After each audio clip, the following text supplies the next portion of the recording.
see for a company like us? Well, first of all, you have a great product. That makes all the difference. And we got to tell everybody you're a product of the product. Well, I am a product of the product. I went to see your Health and Scientific Center and the dedication of your scientists there and how they were thinking about how they could create a product that actually did what it said it was supposed to do, and to make sure that it was absolutely dedicated to a scientific basis, that it understood what it is in people's bodies that requires them to have certain nutrients. And I was very impressed, truly impressed. And I have now seen also the dedication of the people that work for you, and it's a very kind of inclusive operation. And I like the idea of an American product being helpful to people in other parts of the world. And so it has every combination of things that I like. It's a very good product, delivered by really good people. One of the things that our distributors are working very hard to do is take our business opportunity to really to the lowest socioeconomic level. We've got these things called nutrition clubs going, and these home-based businesses are starting, where people are inviting people over, and they're replacing a bad meal. And we see this as an opportunity to go into markets worldwide. Where do you think we need to focus more? I have been to those places, believe me. I have seen people that are dirt poor that then spend money on things that are not healthy.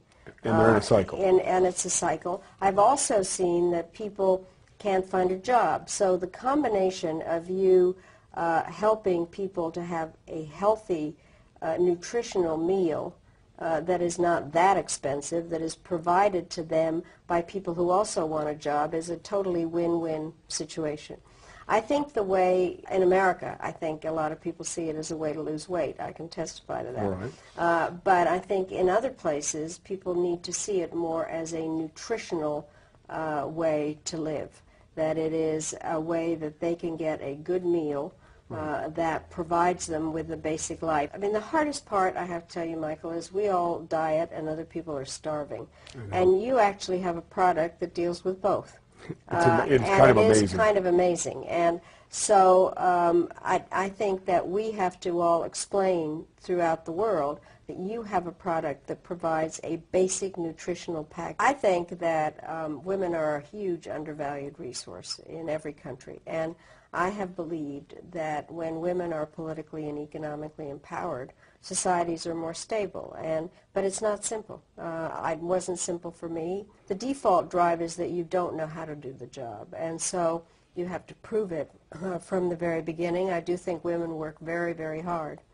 The part that I like about what you do with Herbalife is women are very good at interpersonal relations and of really developing a relationship with the person that they're dealing with. And I think that the kind of sales operation that Herbalife has is the one that really allows women to shine in terms of explaining and good about family health and nutrition. That's kind of what women do on a daily basis. And so I think they are a very natural sales force for you. One of the things I have to tell you that I found interesting, I've studied democracy my whole life, is that during various parts of the Cold War, companies that actually had people that worked within a community, that were able to distribute a product within a community, were also purveyors of democracy. We found that. I can do a whole study for you. Because of the empowerment? Because the empowerment and having the capability of making decisions about their own lives, and they talk to somebody and they say, you could do that. Yeah, one of the things that we see a lot of times is women are attracted to Herbalife first, and there's a skeptical spouse sitting there and going, oh, well, I don't know, this Herbalife thing and all this. And then the woman starts reaching into her community, gets involved in clubs and socialization of our product on a very local level, sees her friends, we call it circle of influence, and then the income starts to happen. And all of a sudden the husband shows up, and I'm not saying that happens all the time, but it's very interesting, and we've seen it many, many times in our company, and it actually creates a bigger bond between the husband and wife. They can do it together. It's an empowering thing. It lifts both of them. Usually their incomes improve tremendously, especially the harder they work and the more of a network that they build. And so it's something special. I see globally, corporations not able to employ the way they once did. Governments not able to sustain the amount of people on welfare rolls. And I look at that and say, you know, this company is at a magical intersection, the ability to get people off the healthcare system, whatever country we're in, and support themselves. But as you look in your experience in this company, what are our strengths, weaknesses, opportunities, and threats, if you will? Well, let me just say that, speaking diplomatically, the world is a mess. That is a diplomatic term of art. I don't think I've ever seen as complicated situation. Basically, it is difficult. But it is exactly, I think, that out of that difficulty and challenge, it's a huge opportunity for Herbalife and for companies that have the capability of delivering a message that says you can help yourself, that things may look grim or whatever, and people are talking about huge government fiscal packages and various things like that. Ultimately, I think what Herbalife does and the way that you are conceiving of the workforce, it is people saying, okay, I can do something myself to improve my life.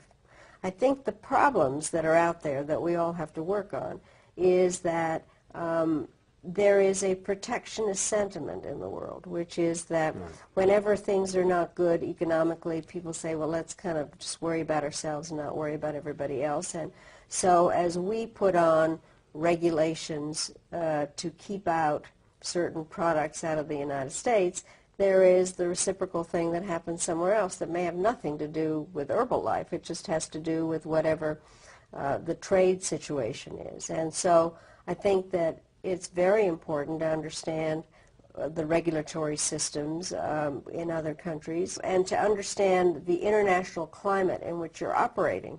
There's some suspicion of the U.S. just flat. I mean, Period. As wonderful as I've been saying it is to have an American product, in some places it is a problem. You have the double problem, I think, of proving that a product is a good product and it's an American product. In other places, it's a great advantage.